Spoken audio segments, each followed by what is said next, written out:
नमस्कार। आपका बहुत बहुत स्वागत है हमारे चैनल लीगल आउटलुक में। आज हम वसीयत से जुड़े एक नए कानूनी नज़रिए का जिक्र करते हैं, चर्चा करते हैं। अगर कोई सवाल पूछे आपसे कि क्या कोई व्यक्ति जिसको कि लाइफ इंटरेस्ट दिया गया है किसी प्रॉपर्टी में किसी विल के जरिए, वो उस प्रॉपर्टी को लेकर किसी एग्रीमेंट में इंटर कर सकता है, तो ये सिंपल सवाल का जवाब सिंपल तौर पे यही होगा, नहीं। लेकिन कभी कभी ये सवाल का जवाब इतना सिंपल नहीं होता। इसको समझने के लिए हम एक विल के बारे में बताते हैं आपको। मिस्टर नायडू ने अपने विल में स्पेसिफिकली एक बात लिखी कि जो मेरे बेटे हैं उनका केवल उनके पास कोई राइट नहीं होगा एलिनेट करने का, उनका केवल लाइफ इंटरेस्ट होगा। वो और जो रेजिडेंशियल यूनिट है जिसमें वो रहते हैं उस प्रॉपर्टी को ना तो मेरे बेटे सेल, गिफ्ट और मॉर्गेज के द्वारा एलिनेट कर सकते हैं या बेच सकते हैं या किसी को दे सकते हैं। और मेरे बेटों के बाद ये प्रॉपर्टी इक्वल रूप में, बराबर बराबर रूप भाग में हमारे लीगल एयर्स को जाएगी। ये विल जब बना था 1932 में, तब उन मिस्टर नायडू के केवल एक बेटा था, बाद में उनके और बच्चों का जन्म हुआ। और इस तरीके से मिस्टर नायडू और उसके जो ग्रैंड सन थे बाद में 1975 में उस प्रॉपर्टी को बेच देते हैं।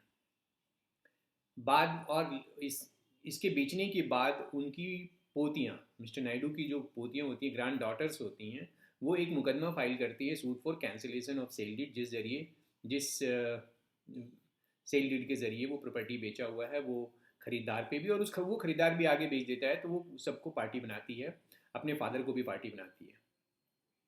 सिविल जज बैंगलोर के पास ये मुकदमा लगता है और वो 1993 में वो इस मुकदमे को डिसमिस कर देते हैं, इस सूट को डिसमिस कर देता है।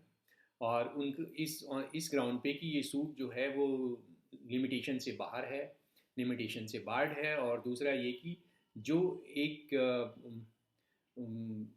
एक जो पोता मिल के बेचा था अपने फादर के साथ, उसको पार्टी नहीं बनाया गया।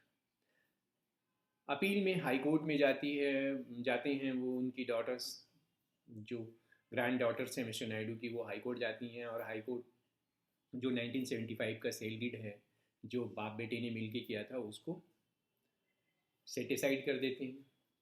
फिर ये मुकदमा पहुंचता है सुप्रीम कोर्ट। सुप्रीम कोर्ट में इस केस का नाम है messrs bay berry apartment private limited versus miss Shobha and others. और ये जजमेंट सुप्रीम कोर्ट ने पास किया था 2006 में। और अपील नंबर है, सिविल अपील नंबर है 8814 ऑफ 2003। इस सुप्रीम कोर्ट के सामने जो सेंट्रल इशू था, जो मेन इशू इन्वॉल्व था, वो कि क्या जो डॉटर्स हैं वो इंक्लूडेड हैं एयर्स में, जो लीगल एयर्स की बात मिस्टर नायडू अपने बिल में करते हैं। चूँकि ये 1932 का बना हुआ बिल था और तब जो हिंदू सक्सेशन एक्ट है तब उस समय था नहीं, वो 1956 में आया था।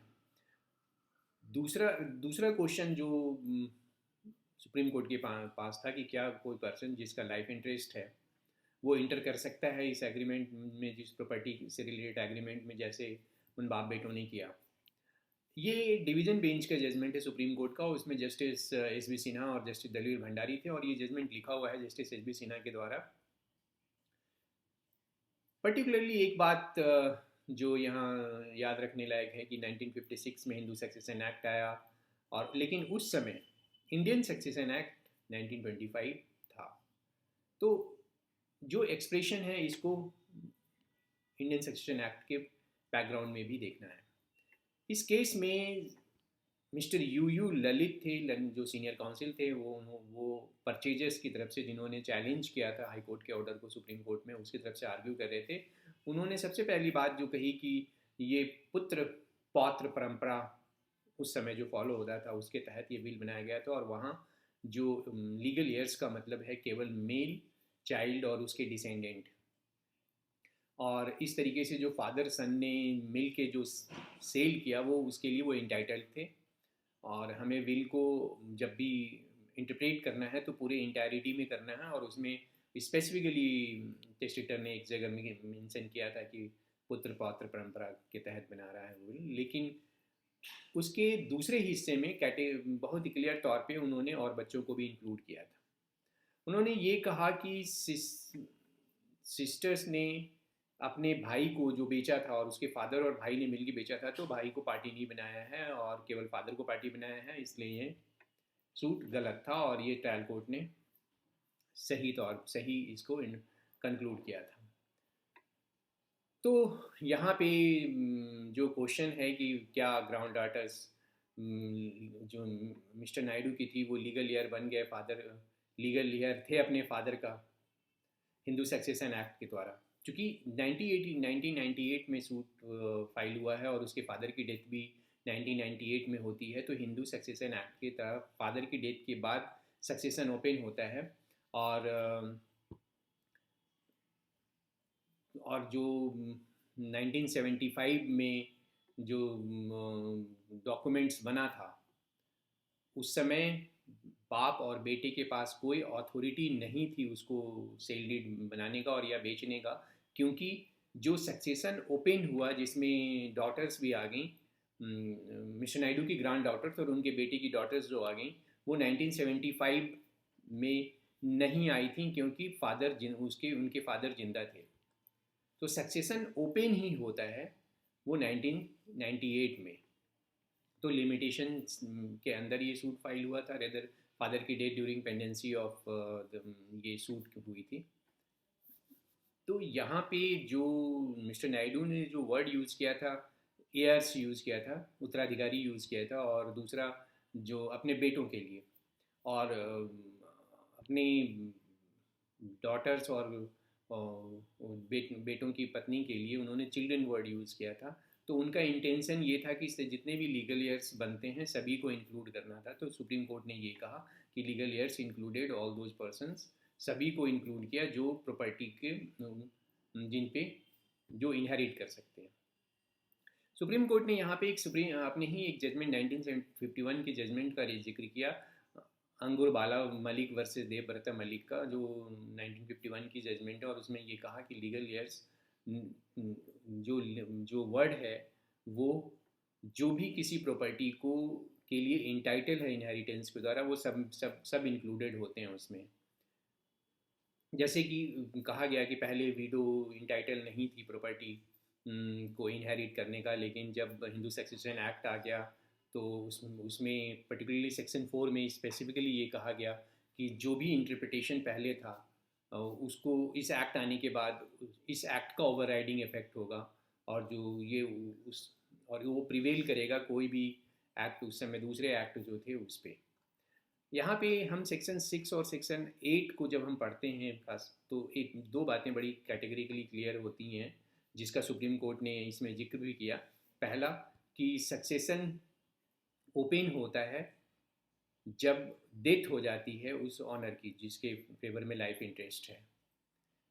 दूसरा कि जो लॉ उस समय फोर्स में होता है वो एप्लीकेबल होता है। जैसे इस केस में 1998 में जो लड़कियां थी उनके फादर की डेथ हुई, तो सक्सेशन उस समय ओपन हुआ और उस समय हिंदू सक्सेशन एक्ट फोर्स में था, तो इसलिए वो उन पे एप्लीकेबल होगा। तो जो ग्रैंड डॉटर्स थी नायडू के, वो हिंदू सक्सेशन एक्ट के अनुसार वो एलिजिबल थी इनहेरिट करने का, और इस पर सुप्रीम कोर्ट ने इस सवाल का जवाब कि क्या वो एग्जीक्यूट कर सकते थे बाप बेटा मिलकर प्रॉपर्टी को, तो उन्होंने कहा कि देखिए उनके दोनों को ये पता था कि फादर के पास लिमिटेड ऑनरशिप है, लिमिटेड लाइफ इंटरेस्ट है केवल, और वो ये और उन पर एक इम्बार्गो भी है, उन पर एक प्रतिबंध भी है कि वो उस प्रॉपर्टी को नहीं बेच सकते हैं। तो इसलिए दोनों ने जो सेल डीड किया वो गलत किया, और उनके पास कोई राइट नहीं था सेल डीड एग्जीक्यूट करने का, और विदाउट अथॉरिटी के उन्होंने जो सेल एग्जीक्यूट किया वो वाइड सेल डीड था। और चूँकि वो वाइड था तो दोनों जो जो डॉटर्स मुकदमे में गई हैं, जो उनकी और बेटियां थीं, उन पर ये एप्लीकेबल नहीं था। जहाँ तक ग्रैंडसन और जो, तो ये बेसिकली ये लॉ उन्होंने इस्टेब्लिश किया, और जो सुप्रीम कोर्ट ने हाई कोर्ट ने जो ऑर्डर पास किया था उसको सुप्रीम कोर्ट ने एफर्म किया, और जो अपील फाइल हुआ था उसको डिसमिस किया, और परचेजर्स को ये कहा कि जो आपके राइट हैं इसमें वो लिमिटेड हैं section 41 of transfer of property act का, उसके जो प्रिंसिपल है उस पर गवर्न होते हैं कि जो बेटा और जो ग्रांड मिस्टर नायडू के ग्रांड सन जिन्होंने एग्जीक्यूट किया था उस सेल डीड को अपने फादर के साथ, उसका जो शेयर है उस पर आपका क्लेम है, उसमें जो अप्रोप्रिएट प्रोसीडिंग में होगी आप उस पर क्लेम कर सकते हैं, लेकिन जो पूरी प्रॉपर्टी पे परचेजर्स का कोई क्लेम नहीं है, और इस तरह से अपील को अलाउ कर दिया।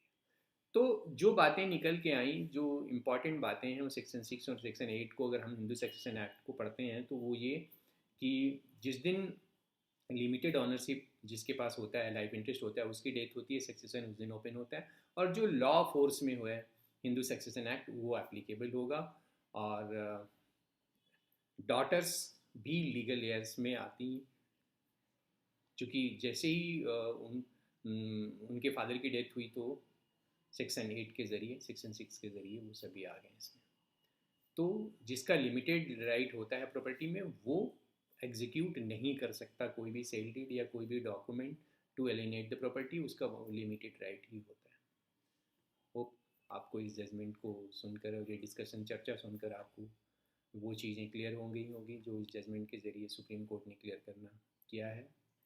धन्यवाद। अगर आपकी कोई समस्या है और इस आज के वीडियो से रिलेटेड है तो आप जाकर हमारे कमेंट सेक्शन में ज़रूर शेयर कीजिए, हम उस पर डिस्कस करेंगे, क्योंकि ये बड़ा कॉमन क्वेश्चन है कि लाइफ इंटरेस्ट होने के बाद उसका कितना शेयर, कितना राइट होता है वो आगे उस पर लेंगे। जैसे इस केस में बाप ने बड़ी चालाकी करी कि बेटा जो को पार्टी बना अपने साथ करके दोनों ने सेल एग्जीक्यूट किया ताकि जो बेटियों का शेयर है वो भी उसको डिस्पोज कर सके।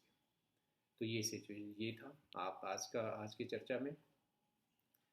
धन्यवाद। आप शेयर कीजिए, सब्सक्राइब कीजिए और कमेंट कीजिए। नमस्ते।